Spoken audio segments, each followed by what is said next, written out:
Chapter 1. 2 Tickets. Gabriel had a kind face and intelligent brown eyes. He usually had a friendly smile, but there was no smile on his face today. He wasn't happy.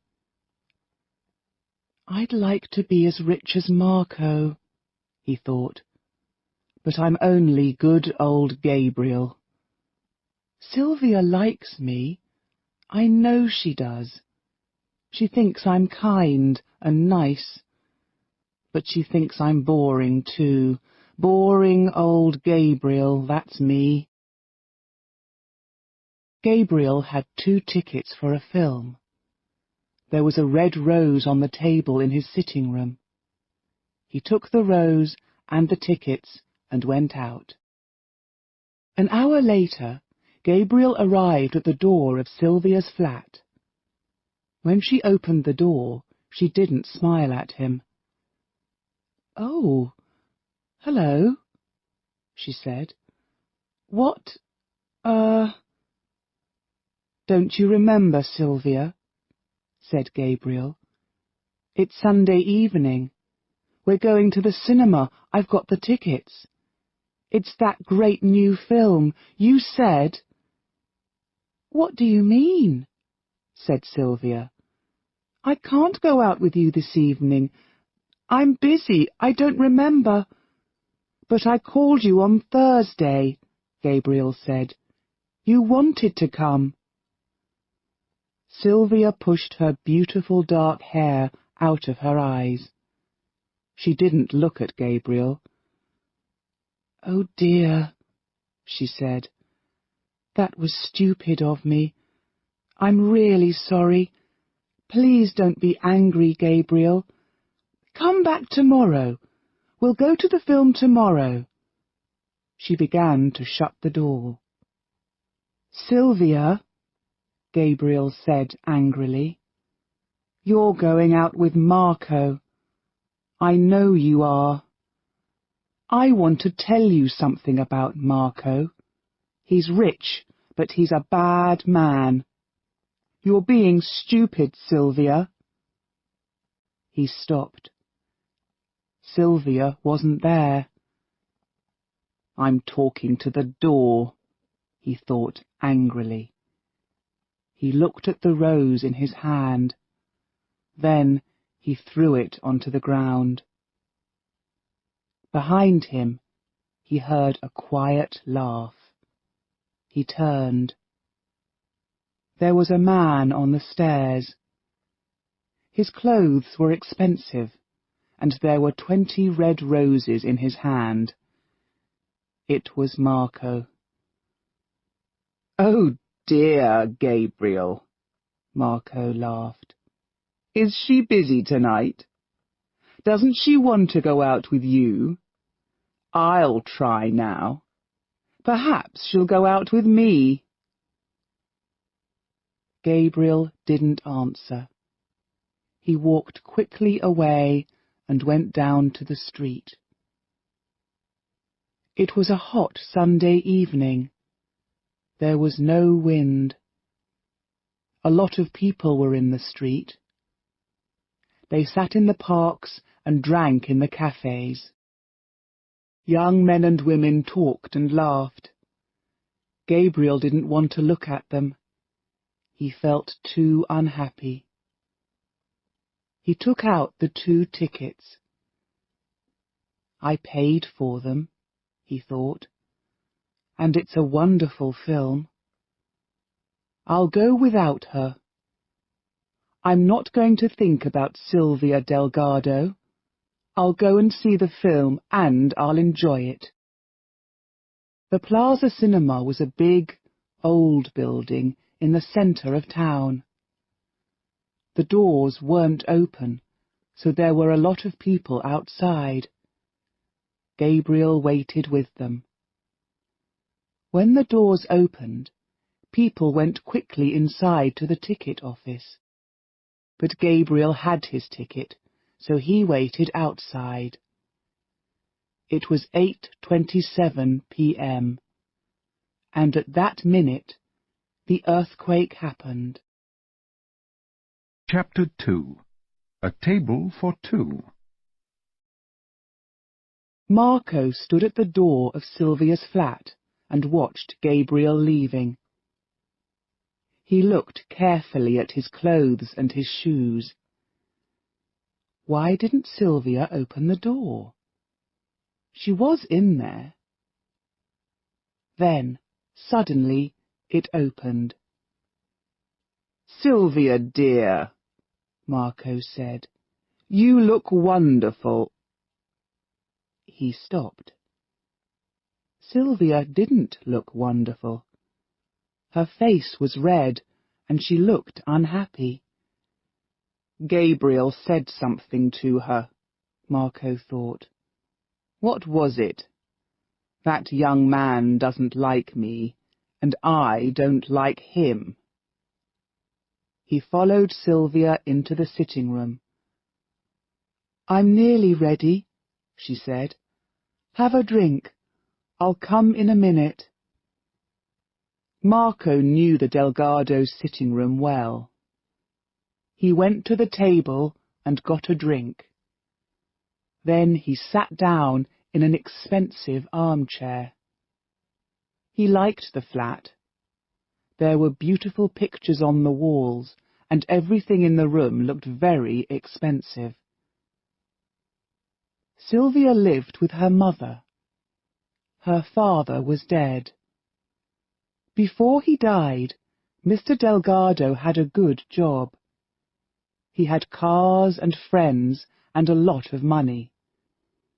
But the Delgados weren't a rich family now, and Silvia's mother was ill. The doctor often came and visited her. Sometimes Mrs. Delgado had to go to hospital. She had to have good food and expensive medicines. The Delgados didn't have much money now. Marco didn't know about the Delgados' money. He saw their pictures, their jewelry, and other expensive things, and he liked them all. "Silvia," Mrs. Delgado called weakly from her bedroom. "Are you there, dear? What are you doing? Is somebody with you? Who is it?" Marco heard Silvia's answer. "It's all right, Mother," she said. "It's only Gabriel. We're going to see a film." Ah, thought Marco. So Mrs. Delgado doesn't like me. Mrs. Delgado likes dear Gabriel. He went back to the table and had another drink. "Perhaps you don't like me, Mrs. Delgado," Marco thought. "But your daughter does. Oh, yes. She likes me very much." He smiled. 10 minutes later, Silvia came into the room again. Her dark hair was beautiful. Her big brown eyes were excited. Her dress was very pretty. She smiled happily. "Hello, Marco," she said. "I'm ready now." He put down his glass and stood up. "We're going to have a wonderful, wonderful evening," he said. Outside it was very hot. Marco drove his car fast. Silvia felt the wind in her hair. It was good. Gabriel hasn't got a car, thought Silvia. She turned and looked at Marco. "Where are we going?" she asked. "I'm taking you to the Oasis restaurant," Marco said. "It's the best restaurant in town. It's very expensive, of course, but nothing is too good for you, Silvia. I know a lot of girls, but you're the most beautiful." The Oasis restaurant was 2 kilometers outside the town. There were a lot of big cars outside it. Marco pushed open the doors. Inside it was nearly dark. There were pretty little lights on the tables, and a man played quiet music. Some people danced. "Good evening, sir," the manager said to Marco. "I called this afternoon," said Marco. "I want a table for 2. "Of course. Please follow me," the manager said. Marco and Silvia followed him to the back of the restaurant. Their table was near the door to the kitchen.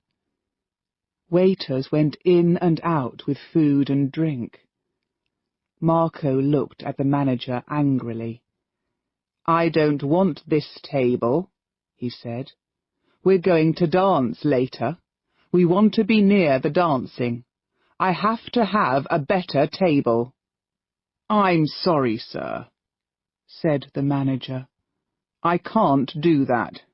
We're busy this evening. Come early next time, then I can put you near the dancing." He began to walk away. "Wait a minute," said Marco. "I'm not happy with this. You've got to—" "I'm very sorry," said the manager again. "I can't give you a better table now. Later, perhaps." "But—" said Marco. People began to turn round and look at Marco. Silvia looked at the floor.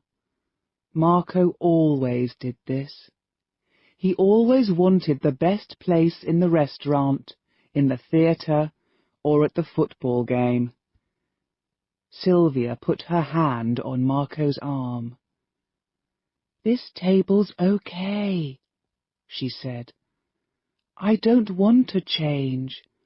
Why—" "Be quiet, my dear," said Marco. "Leave this to me." He turned back to the manager. "Now," he said, "you listen to me." "Everybody's watching us now," thought Silvia. She caught his arm again. "I'll see you in a minute," she said. "I'm going to the washroom." She walked between the tables to a door at the other end of the restaurant. She saw young men and women dancing. Older people laughed and talked.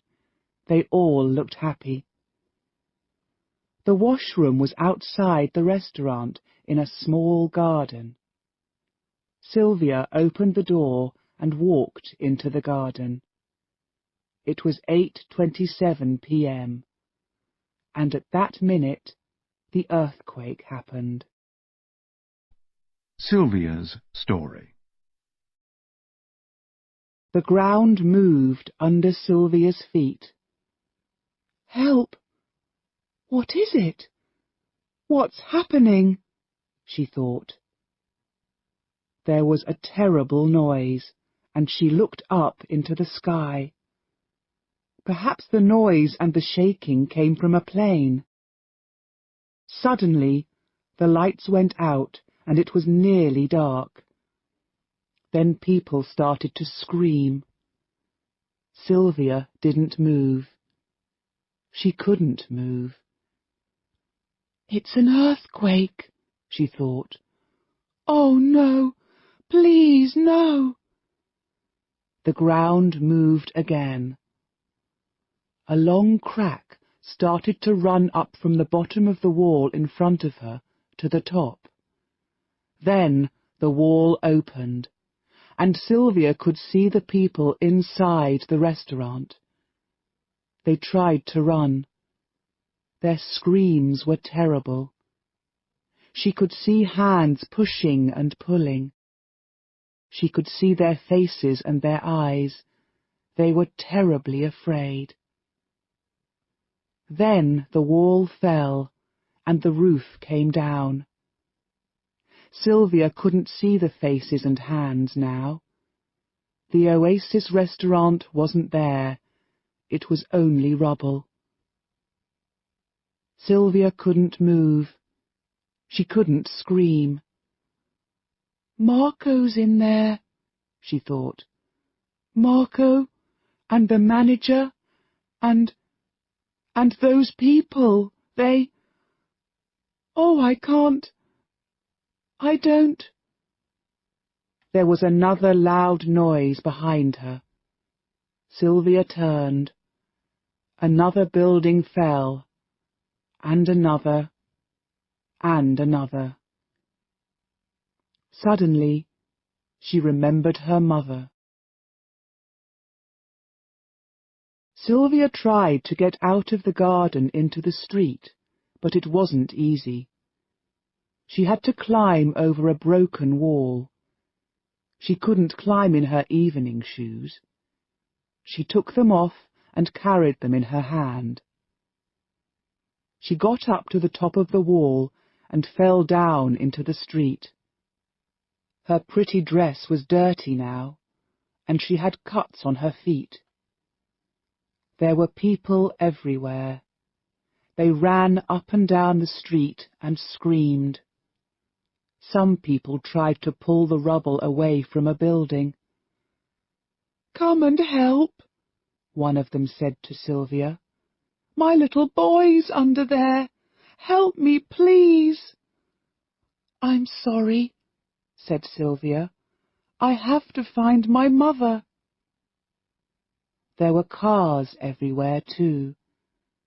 Everybody wanted to get away from the buildings and out into the country. "Stop! Take me with you! Take me home!" she screamed at them. But they didn't hear her. They didn't stop. "I'll have to walk," she thought. "It's a long way, but I can do it. I have to go home and help my mother. I have to." Silvia began to run. It wasn't easy. There was rubble across the road. A roof fell to the ground behind her.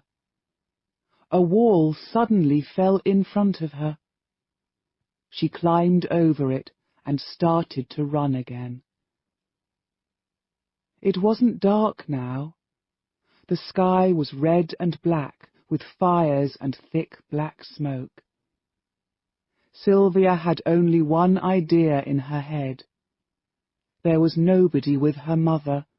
She was ill in her bed. She couldn't move easily. Perhaps she was hurt. Perhaps she was... No, thought Silvia. She's not dead. Oh, please, no, please. She's all right. I know she is. Mother, Mother. She was in the centre of town now. She looked round the square. There were some houses, and the big church clock showed the right time.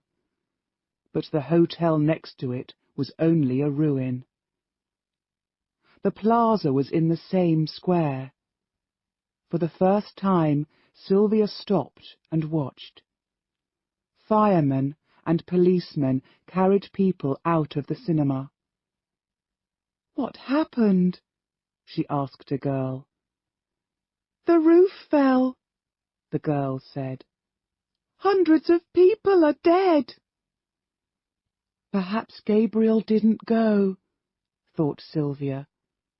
Or perhaps he came too late, or... She didn't want to think about Gabriel now. The idea was too terrible. The Delgado's building was near the town centre, at the end of a street. Silvia began to run again. She could see a big fire. She could hear people screaming. The building next to the Delgado's home was a ruin. Men and women pulled at the rubble. Silvia knew them. They were her neighbours. They wanted to find their families and friends. But the Delgado's building was there. There was a big crack in the front wall, and some windows were broken, but the building looked safe. "Hey!" "Don't go in there," a man called to Silvia. "It's too dangerous." But Silvia didn't stop. She pushed open the door and went in. Inside it was dark. She tried the lights, but they didn't work. Quickly, she ran up the stairs to the flat. The front door was open. "Mother," she called. "Are you all right? It's me. Mother, where are you?" She went to her mother's bedroom. The door was open, but there was nobody in the bed. Mrs. Delgado wasn't there. Chapter 4. Neighbours. Silvia sat down on her mother's bed and cried. "Where is she?" she thought. "Who's with her? What can I do?" She stood up. Her feet hurt, so she went to her bedroom for some better shoes. She started to take off her dress, but then she heard another loud noise. Another building fell. "I can't stay here inside the building," she thought. "It's too dangerous." She went quickly out of the flat and down into the street. Then she stopped. "Where can I go? What can I do?" she thought. First, she had to find her mother. After that... But no, she didn't want to think about Marco. He was in the ruins of the Oasis restaurant. And she couldn't think about Gabriel. Perhaps he was in the ruins of the Plaza Cinema. Suddenly, she saw a neighbour. The old man lived in the next building. She went to him and put her hand on his arm. "Oh, Mr. Enrique," she said, "you're safe." The old man didn't move. He didn't see or hear her. His face was white and his hands shook. He started to cry quietly. Silvia shook his arm. "Mr. Enrique," she said, "it's me, Silvia Delgado. Where's my mother? She's not in our flat. You know she can't walk. Did somebody take her? Who? Where did they go?" The old man turned and looked at her. "Silvia? Mrs. Delgado? I don't know," he said. "I can't remember. There was something. Yes, I think. Perhaps it was Mr. Garcia. Yes, Mr. Garcia, the man from the second floor in your building. He carried her down and put her in his car. Yes, that's it. It was Mr. Garcia." "But where are they?" said Silvia. "Where did they go?" "He said something," said the old man. "I don't remember. He said, 'Tell Silvia.'" "Tell me what?" "Please remember, Mr. Enrique, please." "He said, something about a park," said Mr. Enrique. "Yes, that was it. It's safe in the park," he said. "He wanted to go away from the buildings, past the river, to Liberty Park." Silvia looked at Mr. Enrique's sad old face and put her arm round him. "Thank you. Oh, thank you," she said. "I'll come back later. I'll help you then." "Help me? You can't help me," said Mr. Enrique. "I haven't got anything now. My wife, my home." Liberty Park was outside the town, past the football ground. Silvia started to walk. Then she stopped. Her mother was old and ill.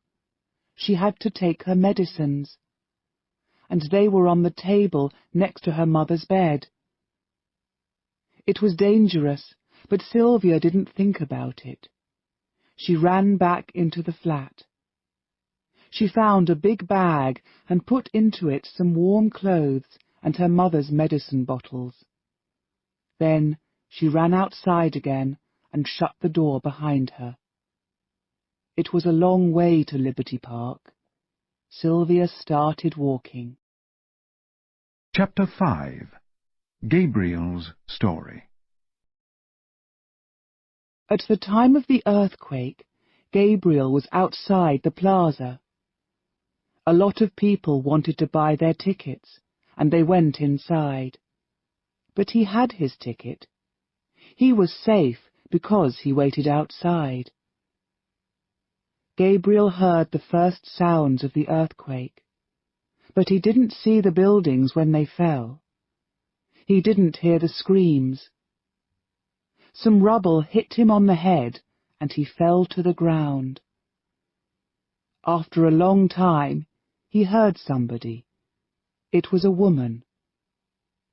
"Look at this young man," the woman said. "Is he dead?" "No," said another woman, "but he's hurt." I'm all right," said Gabriel. He tried to sit up. The women moved away. Gabriel's arm hurt terribly. He couldn't move it. It was broken. He sat in the street. Then he stood up slowly and looked round. It was nearly dark. Only the cars gave some light. "My family," he thought. "Mum, Dad." But they were a long way away in another town. He couldn't do anything for them. Then he thought of Silvia. She was with Marco. He couldn't help her. But there was nobody with Mrs. Delgado, and she was ill. "I'll go back to the Delgado's flat," thought Gabriel. "I can help Mrs. Delgado, and perhaps I'll hear news of Silvia." Slowly he started to walk. He felt terribly weak. His right arm hurt very badly, and his head too. Sometimes he nearly fell. Hundreds of people were in the street. A woman ran into Gabriel. By accident, she hit his arm. It hurt terribly. He sat down in the road. Everything went black. When Gabriel opened his eyes again, he felt very ill. He tried to sit up and look round. He wasn't in the street now. He was on the ground with a lot of other people. Doctors and nurses moved quietly round them. He tried to feel his head with his hand. Then he remembered his arm. A nurse came to him. "Where am I? What happened?" he said. "You're in the garden of the hospital," she said. "Your arm's broken, I'm afraid, and you've got a bad cut on your head, too. We can't do more for you now. Thousands of people are waiting for help, and we haven't got medicines for all of them. It's not safe inside the hospital, but don't worry. You'll be all right here. Stay here quietly and sleep." She went away. Gabriel watched her. Then he remembered Silvia. He had to go and find her. He had to help Mrs. Delgado. Slowly he stood up. He was weak, but he could walk. The doctors and nurses didn't see him. They were too busy.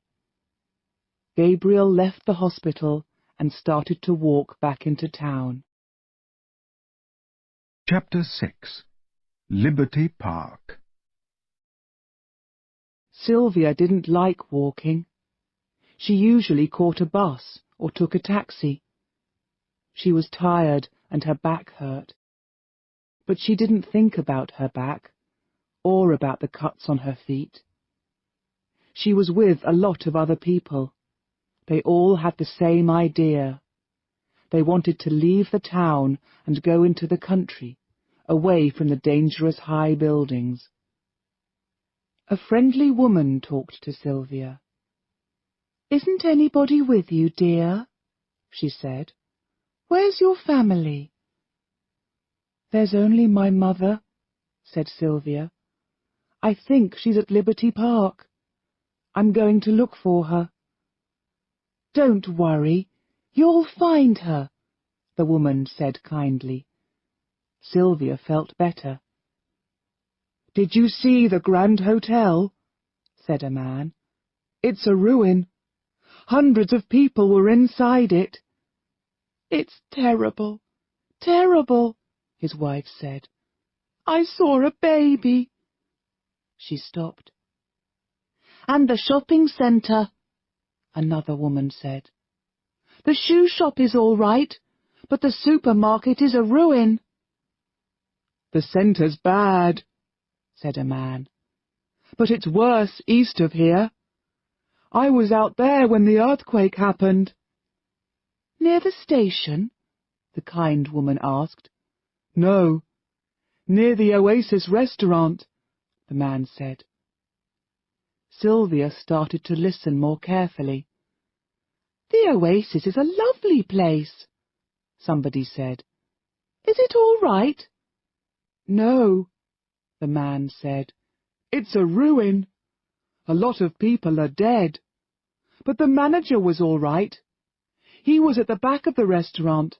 It was better there. He'll be all right. I wanted to help the other people, but I was worried about my family, so I came back into town.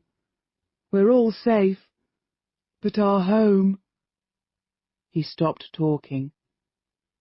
Silvia turned to him. "Excuse me," she said. "There was a man in the restaurant. The manager was with him when the earthquake. Do you know? Is he all right?" "Yes," said the man. "He's all right. I pulled him out. A tall, dark man. Is that him?" "Yes," said Silvia. The man laughed. "Don't worry about him," he said. "He's fine. My friend and I worked hard. We pulled him from the rubble.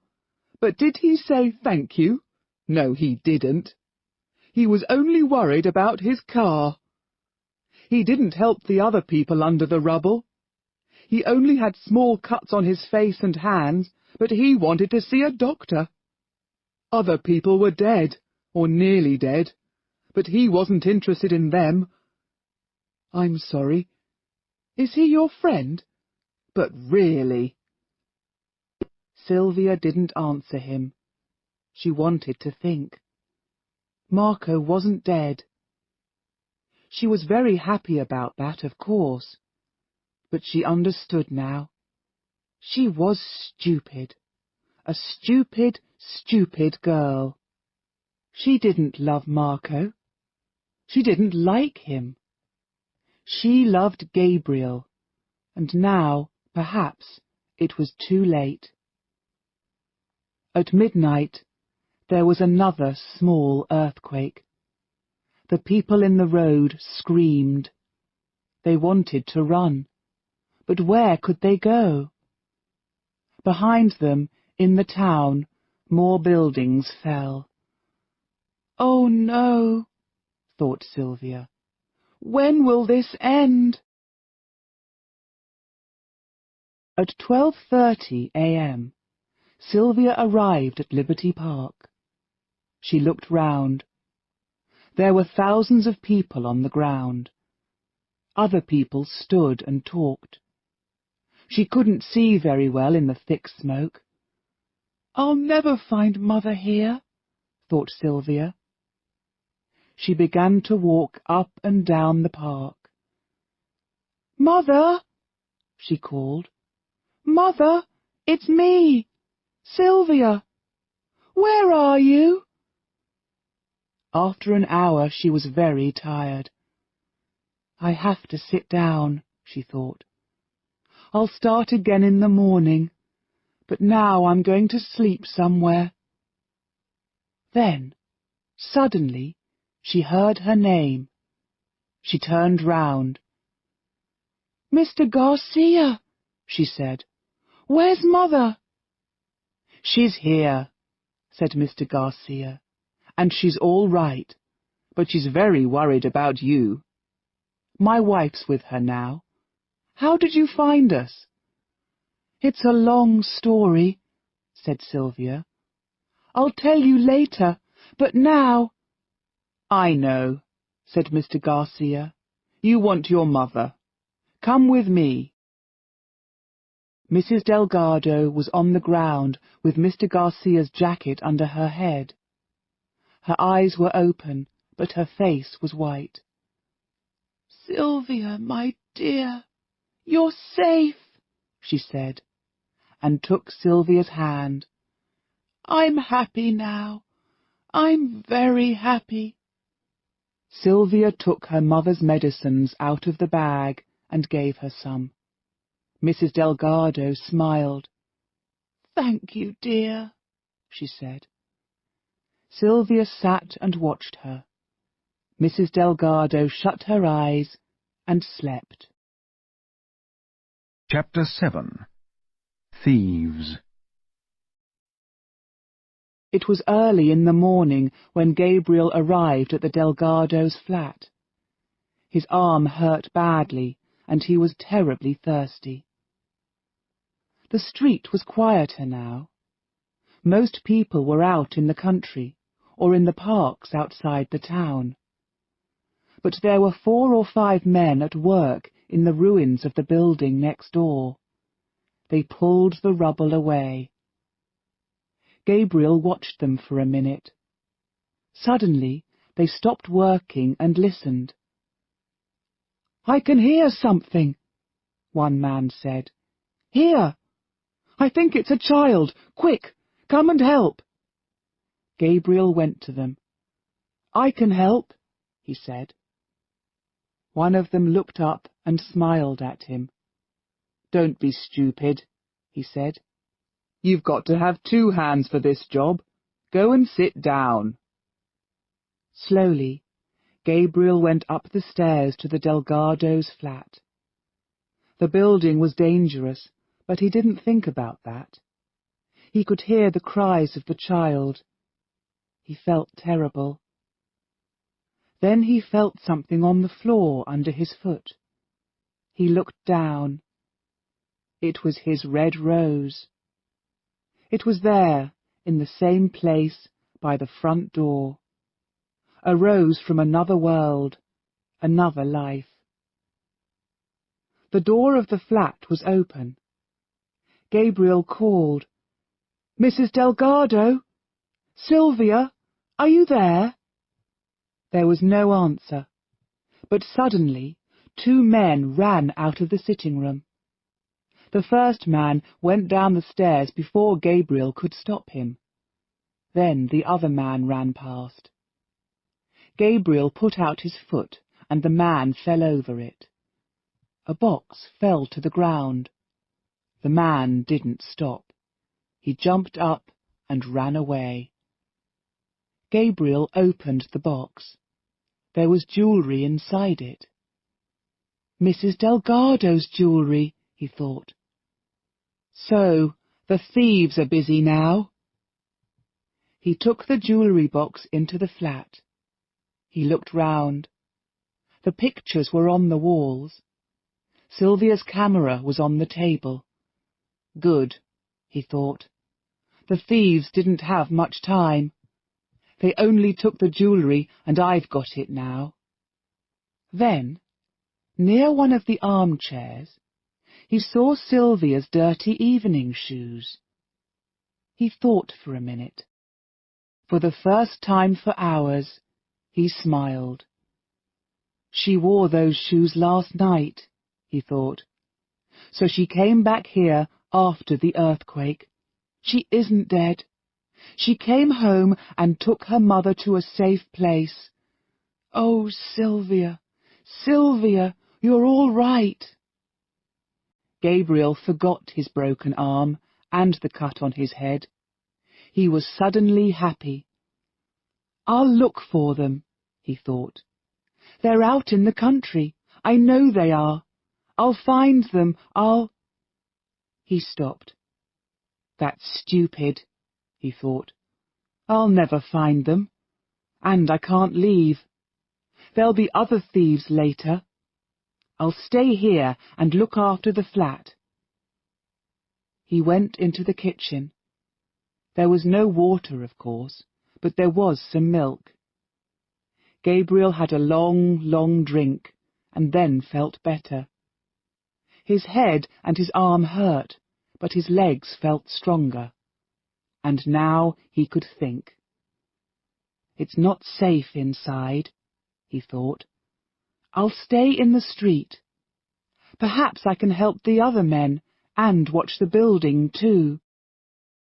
He went out of the flat and shut the door behind him. That day, and the next day, Gabriel worked with the other men. He couldn't move the rubble, or pull people out of the ruins, but he could do other jobs. The workers had to have food and drink. Gabriel found water and carried it to them. Then he looked for food. There was a shop at the end of the street. The windows and doors were broken. There was nobody there. The manager's dead, a man told him. Gabriel climbed through the broken door into the shop. He took some food and carried it back to the workers. The child from the ruins of the next building was safe now. She was in a car on her way to hospital. But the workers didn't stop working. Other people were under the rubble. Gabriel could hear their screams. He saw a small boy in the street, 2 or 3 years old. The child cried for his mother. She's at the hospital, one of the workers said. We pulled her out. We didn't know about the child. Gabriel sat down next to the little boy and talked to him. He gave him some food and a drink of water. Slowly, the child stopped crying. Gabriel played with him for hours. Then his father came and took him away. On the morning of the 3rd day, firemen arrived. For the first time, Gabriel stopped working. He couldn't do anything now. He sat down in front of the Delgado's door and fell asleep. Chapter 8. Home. On the 3rd day after the earthquake, good news came to Liberty Park. Mr. Garcia had a radio in his car. Silvia, come and listen, he called to her. There will not be another earthquake, the newsreader said. People can go back to their homes. Dangerous buildings have a white cross on the door. Do not go inside those buildings. Other buildings are safe. I will say that again. Mr. Garcia and Silvia listened again. Then Mr. Garcia turned the radio off. Do you think it's really safe? Silvia asked. Do you think we can go home? Mr. Garcia shook his head. I don't know, he said. But I know one thing. Your mother can't stay here. We'll take her home to her bed. You can look after her there. Everywhere in Liberty Park, people asked questions. Many people were worried. Was the newsreader right? They were afraid of another earthquake. They wanted to stay in the country for another day or two. but other people wanted to go home. They started to move into the streets. Silvia sat down next to her mother. "We're going home, Mother," she said. Mr. Garcia carried Mrs. Delgado carefully to his car. She was as light as a child. Silvia opened the back door of the car, and Mr. Garcia put Mrs. Delgado inside. The journey into town took a long time. There was rubble everywhere, and in some places there were trees across the road. Mr. and Mrs. Garcia sat in the front of the car and talked. They were worried about their flat, their friends, and their neighbours. Silvia sat in the back with her mother and looked out of the window. But she didn't see the ruins, or the rubble, or the firemen. She didn't hear the Garcias. "Will I see Gabriel again?" she thought. The car turned into the Delgado street and stopped outside their building. "Look! Look! It isn't there!" said Mrs. Garcia. "What isn't there?" asked Silvia. "The white cross. There's no white cross on our building. It's safe. We can go home." Mrs. Garcia jumped out of the car and ran up the stairs to her flat. Mr. Garcia smiled at Silvia. "You go up first and open the door," he said. "My wife will come back in a minute. Then we'll carry your mother up the stairs." Silvia went into the building and up the stairs. Then she stopped. There was a man asleep in front of her door. He looked thin and ill. His face and clothes were dirty, and his arm, his head— "Gabriel!" she said. Gabriel woke up and jumped to his feet. He didn't see Silvia in the dark. He only saw another thief. "You can't come in here," he said. "This is the Delgados' home. No thieves here." "Gabriel," said Silvia again. Gabriel stopped talking. His head was hot. His legs felt weak. He didn't want to fall now. Not now. "Is it you?" he said. "Is it really you?" He had something in his hand. Silvia couldn't see it very well. Then she understood. It was a dirty, dead, red rose. She took it out of his hand. "Thank you, Gabriel," she said. "It's beautiful."